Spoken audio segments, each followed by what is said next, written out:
quiere crear un fondo de agua. Entonces, en cada uno de los pasos ahí se contesta, ¿por qué el paso es importante? ¿Quién debe estar involucrado en este paso? ¿Cómo completo este paso? Y ejemplos. Los ejemplos hemos visto que uno de los temas más importantes, y ahora que estamos hablando de que queremos recibir más aporte de todos, una de las cosas que necesitamos mejorar es más ejemplos, porque sabemos que nosotros, incluso fuera del trabajo de TNC, hay muchos ejemplos que pueden ayudar a mucha gente y a muchos interesados en crear fondos de agua. Pero digamos, cada uno de los pasos sigue esta estructura. Entonces, cuando ustedes entran cuando ya esté activo en la página web, ustedes van a poder entrar y se contestan estas 4 preguntas para cada uno de los pasos.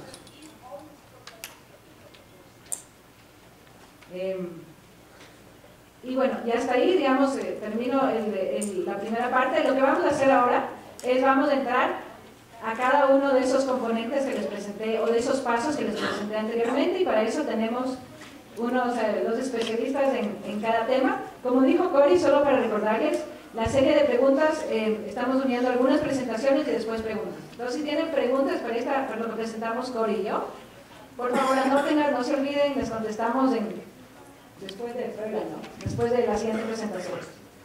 Después de las siguientes 2 presentaciones.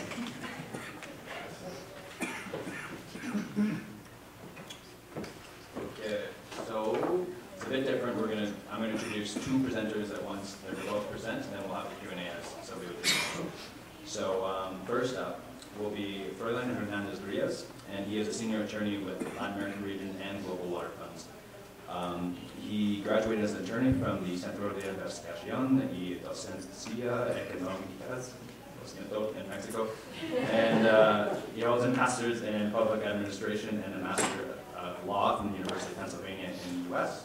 He joined TNC in 2013 and has participated in the formation and creation of water funds in Latin America, Caribbean, and the U.S., and you should know he's a great guitar player as well.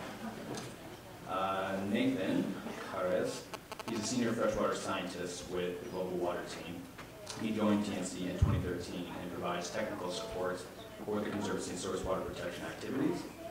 Prior to TNC, Nathan coordinated an integrated water resource management program in East Africa and has worked as a consultant for NGO and governmental organizations in a variety of environmental sectors. He holds a Master's of Environmental Management degree from the Yale School of Forestry and Environmental Studies, as well as a Bachelor of Science in Biology from the College of Santa Fe. So thank you, Froilan. I would like to turn it over to you.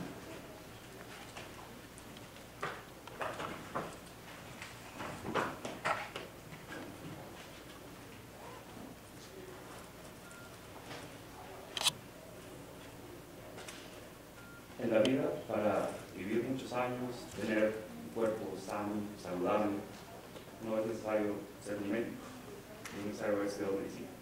Pero con los años nos va dando cuenta que vale mucho la pena entender cómo funciona el cuerpo.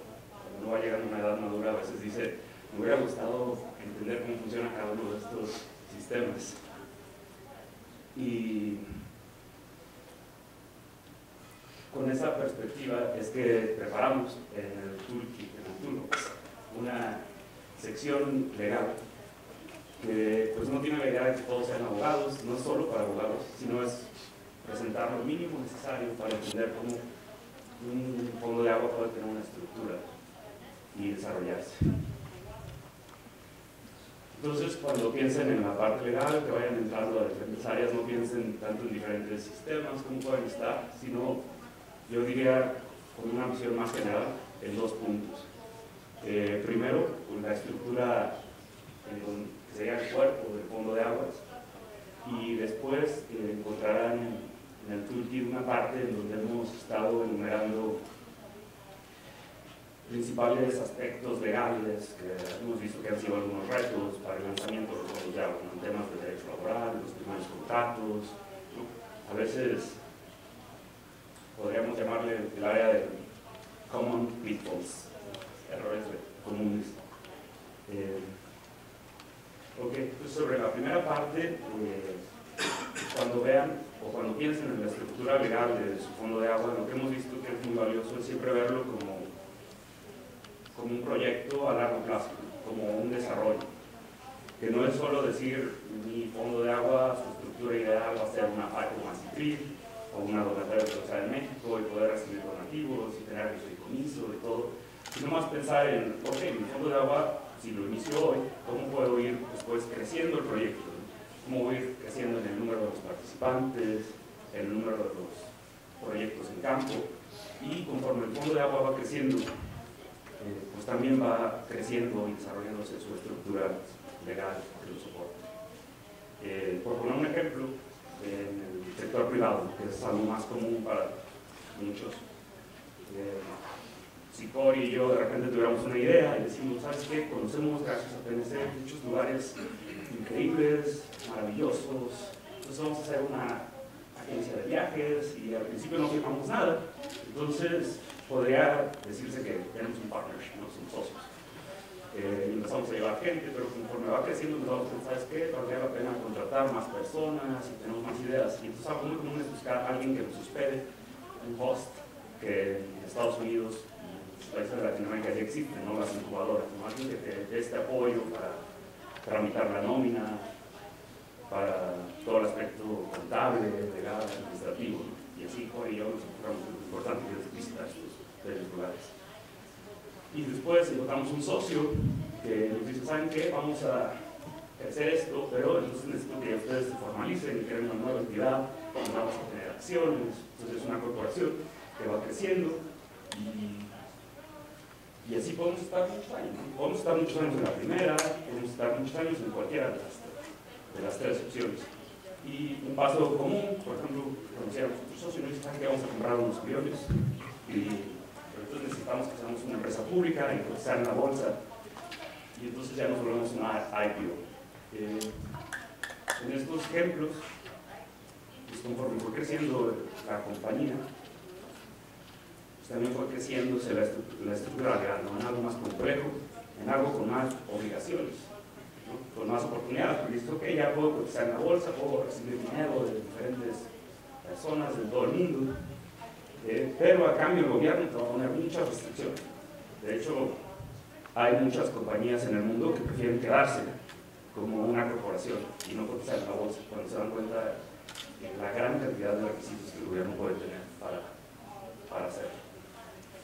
Entonces, eso es común en el sector privado y lo que hemos visto en los fondos de agua y en otros proyectos de Nature Conservancy es algo similar, ¿no? Cuando empezamos con un fondo de agua, empezamos con un acuerdo de entendimiento, un MOU, digamos, que puede ser el primer año, los primeros 2 años. Ha habido fondos de agua que han logrado tener muy buenos resultados, como el fondo de agua de Río Grande, en Nuevo México. Actualmente ellos siguen operando como un MOU, pero cuando uno ve los resultados que han tenido en campo, ¿no? Todos los proyectos que se han estado dirigiendo, pues es algo pues, que ya se puede reconocer como un fondo de agua muy exitoso. Hay otros fondos que conforme han ido creciendo han encontrado un host, alguien que les ayude en todos estos aspectos administrativos, legales, contables, ¿no? Por ejemplo, en Colombia muchos de los fondos de agua están hospedados en diferentes socios locales, no se crearon figuras legales nuevas. Y después hemos visto que cuando ya va creciendo el fondo de agua puede convertirse en una nueva entidad legal, ¿no? Y incluso después puede obtener la autorización para recibir donativos deducibles de impuestos, en donde yo lo comparo con volverse una empresa pública, ¿no? Porque para recibir ese beneficio del gobierno normalmente los gobiernos ponen mayores obligaciones a las compañías. Y esto, digo, es una historia que hemos hecho que ahora se ve como muy lógica, pero no necesariamente ha sido la historia así de cada uno de los fondos de agua, ¿no? Por ejemplo, el Fondo de Agua de Monterrey ya tiene su estructura legal, pero todavía tiene un apoyo muy fuerte de Nature Conservancy y toda la parte de la nómina, ¿no? Recaudar recursos. El Aguafondo, que estuvo muchos años hospedado en Fondam, en Perú, y recientemente ya se formalizó como una nueva entidad legal. Entonces son aspectos que hemos incorporado a esta plataforma Y a final de cuentas, cuando piensen en la estructura legal que va a tener su fondo de agua, pues podrán ver las ventajas y desventajas, que es lo que estamos presentando ya en el documento, ¿no? De decir, ok, voy a vivir como un fondo de agua con un MOU. Tiene ventajas de que es muy simple, muy ágil, pero pues, también tiene pues, desventajas en cuanto, ¿no? Y así en cada uno de estos aspectos es lo que estamos presentando en la plataforma, cómo puede uno pensar en su fondo de agua y cómo va a ir creciendo. Y bueno, yo lo resumo en esto, ¿no? Como un fondo de agua crece, pues va a tener una estructura legal más compleja. En la segunda parte de la plataforma podrán encontrar estos aspectos legales que hemos visto ya que un fondo de agua inicia operaciones, proyectos piloto y todo, y por poner un par de ejemplos que hemos visto que son muy comunes en el derecho laboral. Hemos visto que siempre es importante tener claras las diferencias entre tener un empleado o un contratista, un consultor. Por ejemplo, cuando uno piensa en el director ejecutivo del fondo de agua, hemos visto que algunas veces es contratista, algunas veces es empleado, y dice, bueno, ¿qué diferenciar? En la práctica, pues sí, un contratista es más barato, más fácil. Pero si en la realidad uno lo está tratando como empleado, pues puedes estar creando una contingencia para el fondo de agua. Otro aspecto que también tocamos en la plataforma es el tema de cuando trabajamos con personas del campo, ¿no? Cuando contratamos personas que hagan la reforestación, algunos de nuestros proyectos, pues es importante tener claro esa relación, cómo vamos a tener con ellos para respetar sus derechos laborales y para no crear riesgos en el fondo de agua. Por ejemplo, en México es común cuando uno contrata a personas del campo pagarles por día, pero no darles ningún tipo de seguridad social, no tratarlos como un contratista, ¿no? Simplemente van, nos suben a todos en la camioneta, dicen, ok, les vamos a dar $5, $6 y así vamos, ¿no? Pero ok, ¿qué pasa si es la camioneta del fondo de agua y van 10 personas y tienen un accidente? Y luego van a demandar al fondo de agua. Digamos, uno de los puntos que es importante tener en mente cuando uno inicia la operación.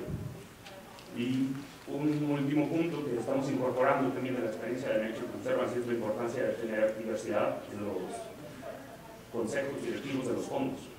Diversidad que puede significar tener al sector corporativo representado, tener también a la academia, a personas que tengan conocimiento de cómo funciona el gobierno, todo. Y pues, también diversidad de género. Eso es algo que en Nature Conservancy apreciamos mucho, pero que aún así es algo que seguimos aprendiendo. Por ejemplo, recientemente, hace unos meses, en un proyecto en Australia, estuvo en riesgo no recibir una aportación de más de $500,000, porque una persona se dio cuenta que el consejo directivo de este proyecto estaba formado por solo hombres. Entonces se tuvo todo un proceso de rediseño del consejo para tener un consejo más diverso. Y este tipo de aspectos los que tocamos en la plataforma. Y también incluimos, claro, ejemplos de diferentes fondos de agua, ejemplos de contratos y diferentes documentos si quieren entrar más específico a algún país. Gracias.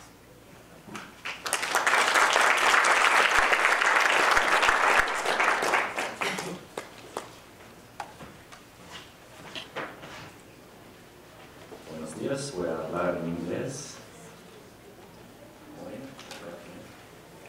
So, we've heard throughout the last several days here in Bogota about the importance of science being a really central element within all waterfronts, almost universally.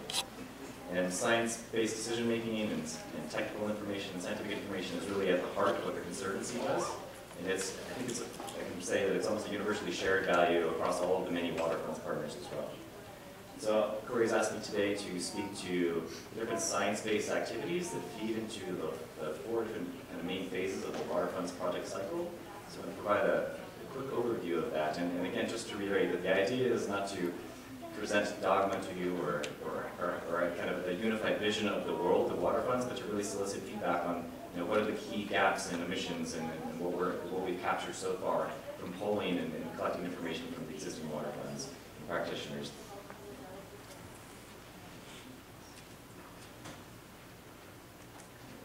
And I guess a quick note on my own expertise. So I'm coming to this from the global perspective, so I'm from the global water team at the Nature Conservancy. So most of my expertise is kind of early on in the phases of the project cycle of the water fund, so that's sort of pre-feasibility steps. So I'll do my best to sort of speak to those subsequent phases here, but I think it's well captured in what sort of what Corey has captured to date. Oops, jump too far ahead. So the first phase, first element here is this idea of pre-feasibility. And I'm not sure if this means anything to people here, but the basic question is does a water fund make sense for the given area I'm working in? And so that's the kind of the main question that's trying to be answered here. So there's a term here on your left here, rapid analysis, and what that tries to capture is the idea that this is a sort of first look and to try to capture and answer some of the key questions to help inform that decision of is the water fund the right solution for this particular area.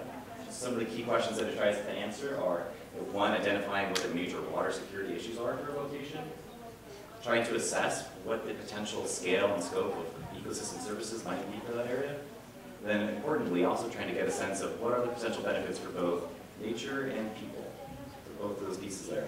And how this is captured within the toolbox itself is there are some of these key guiding questions. These are kind of encapsulated on the bottom here. So some of these key guiding questions. There's also some examples and a presentation of certain kinds of tools and some guidance around what tools might help inform making that decision around whether the water fund is the right approach for a given area. So the next phase of the water funds project cycle, as we are articulating it, is this idea of design. And this is really one of the heavy lifting components of where science really helps drive a lot of our decision making that follows downstream and really helps drive what the water fund will look like later on. And so there's two major components here. So there's these technical studies.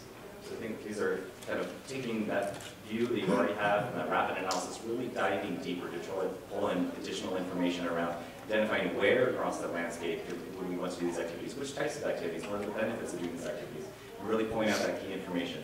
And it's important to highlight here that a lot of the work in water funds has really emphasized that ecosystem services analysis piece at the top, sort of biophysical pieces, but equally important is that socioeconomic element as well.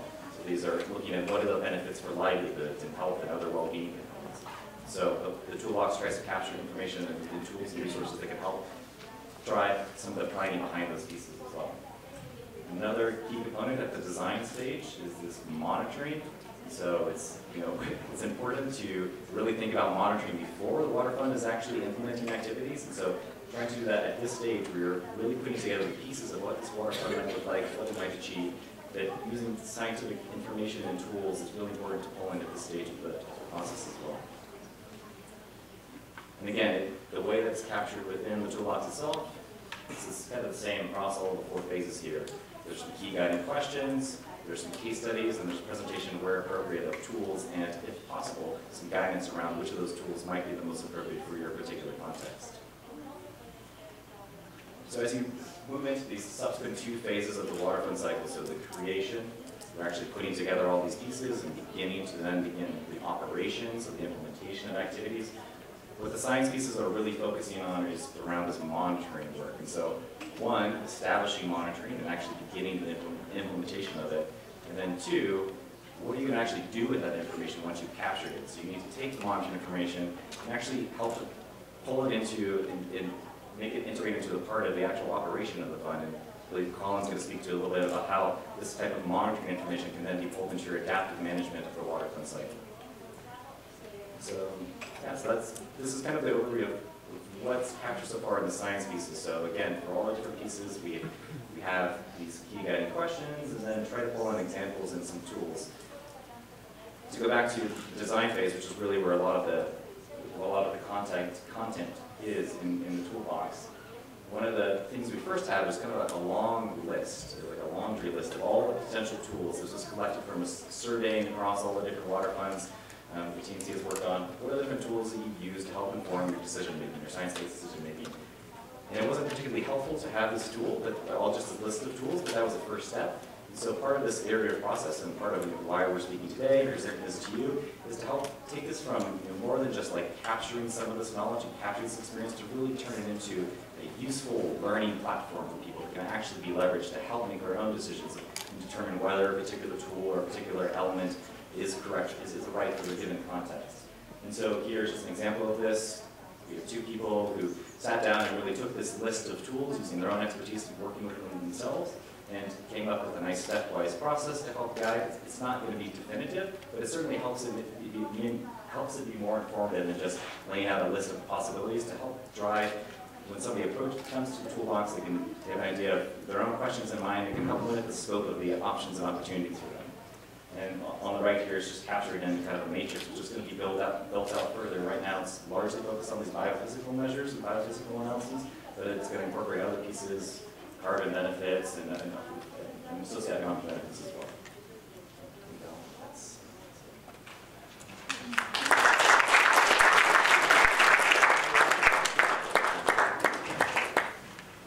Thank you, Nathan, very much. So, as I said at the start, we're going to take 15 minutes now if there are any questions on what you just saw. So that's why we designed it, how we designed it, or governance, or science at this time. And then we'll have a bigger Q&A at the end again. So, I'm not sure if we have a microphone as well that can be important.